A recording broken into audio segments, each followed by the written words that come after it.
Hey everyone, it's Brittany and Katie with the Q team in Rochester, New York. We are talking today about closing costs for sellers. We've talked about what they look like for buyers before, and we realized we haven't really touched on what they look like from the seller side. So we thought it would be helpful to do that for anybody that we have that's thinking about selling and they have no idea what their fees would be. Yeah. And that's important because when you calculate your fees, you're calculating based on what the sale price is and then what those fees are, and this is what's going to determine how much money you have at the end of the day once the house closes. So whether to go towards your next house or to put back in the bank or whatever the case may be. It's an important number to know moving forward for wherever you're going after you sell.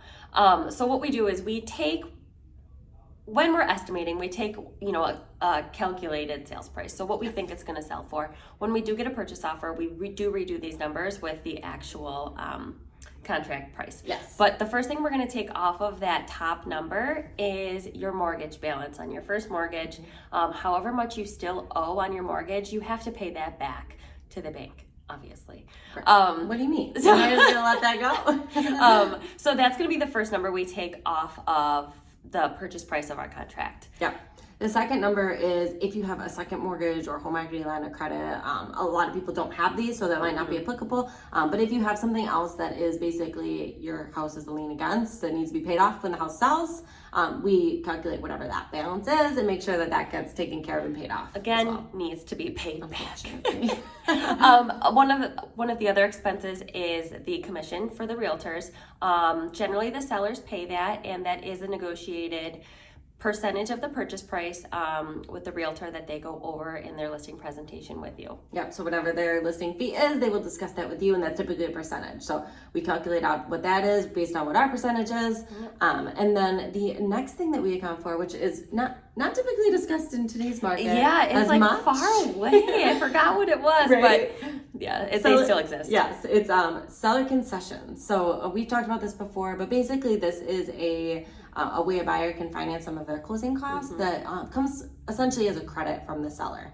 So if we expect, which we typically will account for this when we know what the contract is, if the buyer is asking for them, whatever that amount is, we just want to make sure that that gets included or kind of deducted from the purchase price, because that's kind of how it's handled at closing with the closing fees and everything. But we'll make sure that we account for that. But that can sometimes be a fee in a normal market or a cost in the normal market that the seller has to account for. Yep.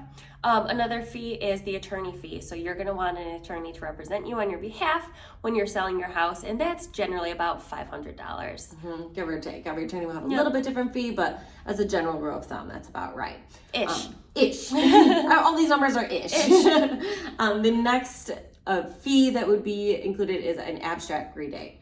So typically you have an abstract, and that will need to be redated for the new buyer. So if you have your previous abstract, they can just redate this, and it's pretty simple, usually somewhere between $400 or $500-ish. And if you don't have your old abstract and it needs to be redone from the beginning, it's typically a little bit longer process and a little bit more expensive. So we usually tell our seller to kind of make sure that they can find that so that it's easier and cheaper for them to do, but that is another fee that gets taken care of by your attorney, but comes out of your closing costs. Yep. Something else on the seller side that you have to take care of is providing the buyers with an instrument survey. That's where the surveyor will go and mark your lot lines on your property, where your house is, and that's generally about $500-ish. Sometimes a buyer might ask for it to be staked. In that instance, there is an added cost, and generally the buyer says we'll pay for that. Right. Yep. The last thing that is also another kind of varying one is revenue stamps or tax stamps. Those are usually $4 per thousand of the purchase price. Yep. So we will estimate that based on, again, what we expect the purchase or the sales price to be.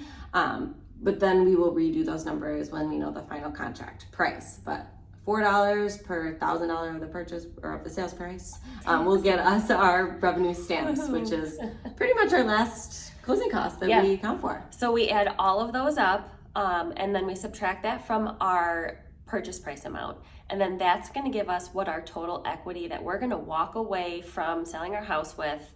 Except there's sometimes an added bonus to that. Yes. So typically there'll be tax adjustments that you'll also get back. We usually include those separately because oftentimes they have up to 30 days to get that money back to you. But any taxes that have been prepaid for the year that you will not be living in the house, the buyer has to reimburse you for. Yeah, so the property taxes that are in your escrow. Yes, and then if there's taxes in your escrow account that hasn't been used, you will get reimbursed for what hasn't been used in your escrow account as well. So oftentimes you can see a good chunk of the year's worth of taxes back as well on top of your equity. And like Brittany said, they have up to 30 days to get that back to you. So it's money that's coming, but it's not necessarily money that you will have and will be available the day of closing. So it's like a present after you sell. Sometimes you get a few $1,000s back.